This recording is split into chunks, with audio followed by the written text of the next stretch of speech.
গ্রামের কেউ যেন আওয়ামী লীগের বড় আর করবো না বুঝলাম। খুব ভালো চলছো, খাইছো, তোমরা যে অবস্থা করেছিলে তোমাদের কিন্তু আজ বাড়ি থাকার কিন্তু সাজে না, ঠিক আছে? যে মা সন্তান থেকে পালিয়ে চলে যায় সেই মার আশায় তোমরা কিভাবে কিভাবে চলো, সেই মার কথা কিভাবে বলো? সরাসরি লাইভে চলে আসলাম লিবিয়া থেকে। এমডি হাসান দেশের বাড়ি চুয়াডাঙ্গা। লিবিয়া শহরে ফেসবুকে লাইভ করছেন প্রবাসী হাসান। লাইভে থাকা অবস্থায় তাকে অপহরণ করা হয়।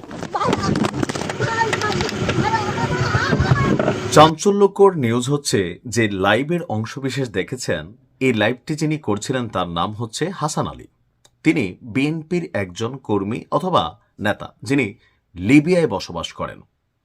৫ই আগস্টের সরকার পতনের পর বিভিন্ন সময় আওয়ামী লীগকে নিয়ে সমালোচনা এবং চুয়াডাঙ্গা, আমরা যে হাসানকে নিয়ে কথা বলছি, এই হাসানের বাড়ি হচ্ছে চুয়াডাঙ্গায়। তো চুয়াডাঙ্গা সদর উপজেলার ৮ নং ওয়ার্ডের বেলগাছির জোয়ারদার পাড়া এই এলাকার কারা আমার এই নিউজটি দেখছেন, আপনারা কি জানেন যে লিবিয়ায় অবস্থানরত এই হাসান ফেসবুকে লাইভ করে যে বক্তব্যগুলো দিচ্ছিলেন, আওয়ামী লীগের নেতাকর্মীদের যেই ধমক টমক দিচ্ছিলেন, এক পর্যায়ে লাইভ চলাকালীনই একটি মাইক্রোবাসে করে এসে তাকে অপহরণ করা হয়েছে। আর অপহরণ করার পর বেধড়ক পিটুনি দেওয়া হয়েছে তাকে। শুধুমাত্র পিটুনি দিয়েই অপহরণকারীরা ক্ষান্ত হয়নি, তারা একটা ফোন নাম্বার থেকে তার পরিবারের কাছে ফোন দিয়েছে।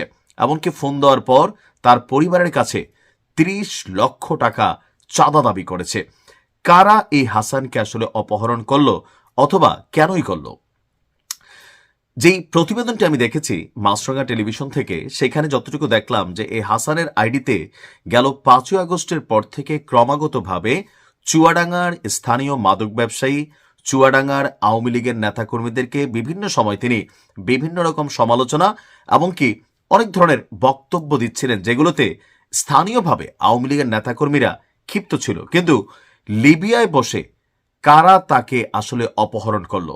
কেউ কেউ মনে করছেন যে এই মুহূর্তে ৫ই আগস্টের পর সারা বাংলাদেশ থেকে আওয়ামী লীগের হাজার হাজার নেতাকর্মী মামলা হামলার শিকার হয়ে অনেকে দেশ ছেড়েছেন।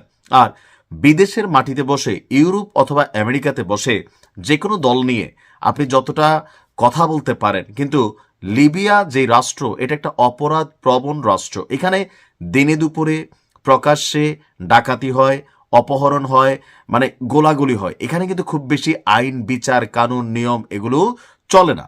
আর যার কারণে ওই দেশে আওয়ামী লীগের যারা নেতাকর্মী আছেন তারা হাসানের দীর্ঘদিন এই লাইভ দেখছিলেন, আর যেহেতু তিনি সরাসরি লাইভ করেন, তার অবস্থান জানান, সো তাকে খুঁজে পাওয়াটা খুব দুষ্কর ছিল না। কেউ কেউ বলছেন যে আওয়ামী লীগের নেতাকর্মীরাই বিএনপি এই টাইপের যেই নেতাকর্মীরা বিদেশে গিয়ে এখন আওয়ামী লীগকে হুমকি ধামকি দিচ্ছে, তাদেরকে শিক্ষা দেওয়ার জন্য হাসানকে অপহরণ করে দেখিয়ে দিয়েছে আওয়ামী লীগের বিরুদ্ধে বিদেশের মাটিতে কথা বললেও আওয়ামী লীগ কতটা প্রতিশোধ দিতে পারে। আবার কেউ কেউ মনে করছেন যে না, এর সাথে রাজনৈতিক কোনো দলের সম্পৃক্ততা নেই। লিবিয়াতে বসবাসকারী যে বাংলাদেশিরা আছেন তাদের মধ্যে একটা অংশ অপরাধের সাথে জড়িত। খোদ বাংলাদেশি হয়েও বাংলাদেশের বিভিন্ন মানুষকে তারা বিভিন্ন সময় টাকার জন্য অপহরণ করেন, এমনকি মুক্তিপণ না পেলে কাউকে কাউকে তারা জীবনে শেষও করে দেন, আবার অনেকেই মুক্তিপণ পাওয়ার পরে ছেড়ে দেন। যেহেতু লাইভ চলাকালীন আওয়ামী লীগের সমালোচনাকারী লাইভ চলাকালীন তাকে অপহরণ করা হয়েছে, সেক্ষেত্রে অনেকেই ধরে নিয়েছে এটা হয়তো আওয়ামী লীগের নেতাকর্মীদের কাজ যারা এই মুহূর্তে লিবিয়ায় আছে।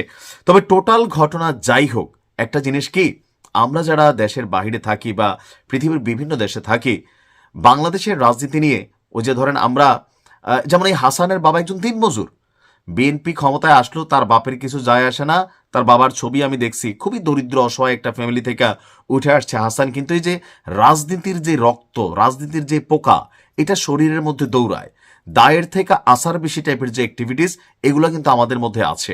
আর যার কারণে বিদেশে বসে অথবা দেশেও আমরা একে অন্যকে হুমকি ধামকি দিচ্ছি, দেখে নিব বিএনপি ক্ষমতায় আসলে কি হবে। তো এই যে ভাই, এই ধরনের বিপদ যে ঘাড়ে আনছেন, এটা কি বুঝে শুনে আনছেন? রাজনীতির জায়গায় রাজনীতি থাকবে, আমরা বিদেশে আসছি কাজকর্ম করতে, দুইটা পয়সা উপার্জন করতে, পরিবারকে ভালো রাখতে।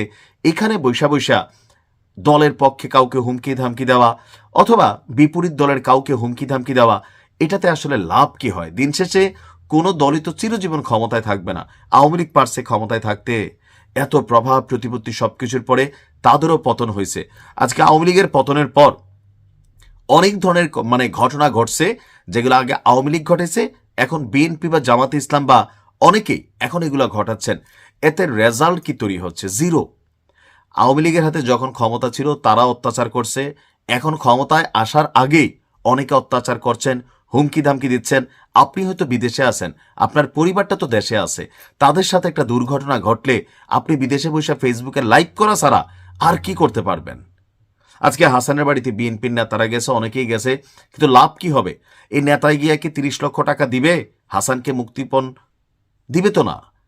সো আমরা যারা প্রবাসে আছি, পেট নীতির দিকে মনোযোগ দেওয়া উচিত, রাজনীতির দিকে না। তবে এই ঘটনা যারাই ঘটিয়েছে, এবার সেটা আওয়ামী লীগের লোক হোক, অপরাধ চক্র হোক, আমরা চাই এই ঘটনাটার সুষ্ঠু একটা তদন্ত হোক এবং প্রকৃত অপরাধী যারা তাদের মানে পরিচয় প্রকাশ করা হোক। তবে এটা একটা ভেরি ডিফিকাল্ট ইস্যু, কারণ কি, লিবিয়া অপরাধ প্রবণ দেশ, এখানে অনেক বাংলাদেশিরা টাকার লোভে অনেক ধরনের অপরাধে জড়িয়ে পড়েছে। সো রাজনৈতিকভাবে তাদেরকে আইডেন্টিফাই করা একটু কষ্টকর।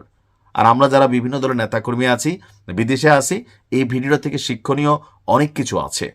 আপনি যা বলছেন ভেবেচিন্তে বলছেন তো? যে কোনো একটা বিপদ ঘটলে সেটা সামলানোর মতন আপনার বা আপনার পরিবারের ক্যাপাবিলিটি আছে তো? ভালো থাকুন।